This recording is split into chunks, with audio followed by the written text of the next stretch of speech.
রথযাত্রার শুভেচ্ছা জানিয়ে আবারও চলে এলাম নতুন একটি রেসিপির সাথে। সো হ্যালো এভরিওয়ান, আমি সুতপা। আমার নতুন একটি ছোট্ট ব্লগে আপনাদের সবাইকে স্বাগত। বেসিক্যালি আমি রান্নাটা ভালোবেসেই করি। দেখুন, আজ আমি এখানে বানিয়েছিলাম সম্পূর্ণ নিরামিষ পদ্ধতিতে ভেজ পোলাও। ভেজ পোলাও বানানোর জন্য আমি এখানে কোহিনুরের অথেন্টিক বাসমতি পোলাও রাইসটা ইউজ করেছি। আপনারা নর্মাল বাসমতি চালও ইউজ করতে পারেন। দেখুন, এরপর আমি ফুটন্ত জলে চালটাকে ভালোভাবে ধুয়ে নুন দিয়ে করে নেব। এর মধ্যে যখন চালটা ফুটে আসবে, এর মধ্যে দিয়ে দিলাম কিছু গরম মশলা গোটা, আর দিয়ে দেবো সামান্য পরিমাণ লেবুর রস। সামান্য পরিমাণ লেবুর রসটা দেওয়া হয়ে গেলে, যখন এখানে আমার ভাতটা 80% হয়ে আসবে, এর মধ্যে আমি মটরশুঁটিগুলো দিয়ে নামিয়ে নেব। মটরশুঁটিগুলোও এতে সেদ্ধ হয়ে যাবে। এরপর নামিয়ে নেওয়ার পর কড়াইতে আমি দিয়ে দিলাম আলু আর ফুলকপিগুলো। এগুলো আমি ভালোভাবে নুন আর হলুদ দিয়ে লাল লাল করে ভেজে তুলে নেব। আর সাথে অ্যাড করে দিলাম গাজর, আর অ্যাড করে দেবো সয়াবিন, ক্যাপসিকাম, আর আমি কিছুটা পরিমাণ এখানে কাজু দিয়েছি। আমার বাড়িতে যেই ভেজিটেবলগুলো অ্যাভেলেবেল ছিল আমি সেগুলো দিয়েই বানিয়েছি। এখানে আপনারা অ্যাড করতে পারেন পনির, মাশরুম, বেবিকর্ন, আরও অনেক কিছু।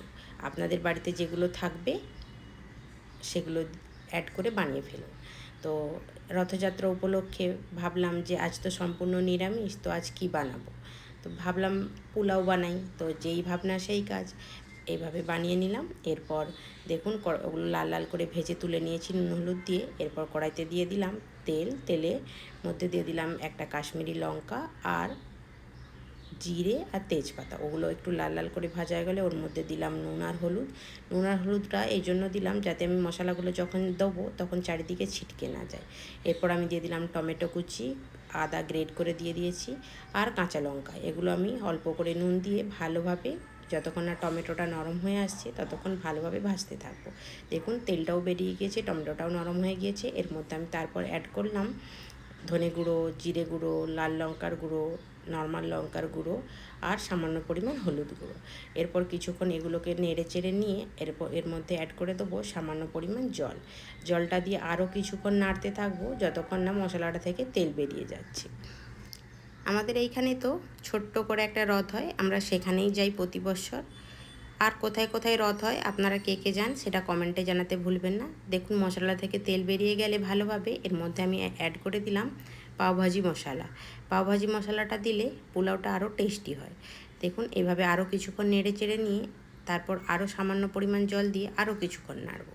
যত মশলাটা ভালোভাবে কষা হবে তত টেস্টটা সেই লেভেলে আসবে। দেখুন, এইভাবে নেড়ে চেড়ে নিলাম। এইদিকে আমি রাইসের মধ্যে গরম মশলা, পাওভাজি মশলা, সামান্য পরিমাণ নুন, সামান্য চিনি দিয়ে আর ধনেপাতা কুচি দিয়ে সাইডে মিক্স করে রেখেছিলাম।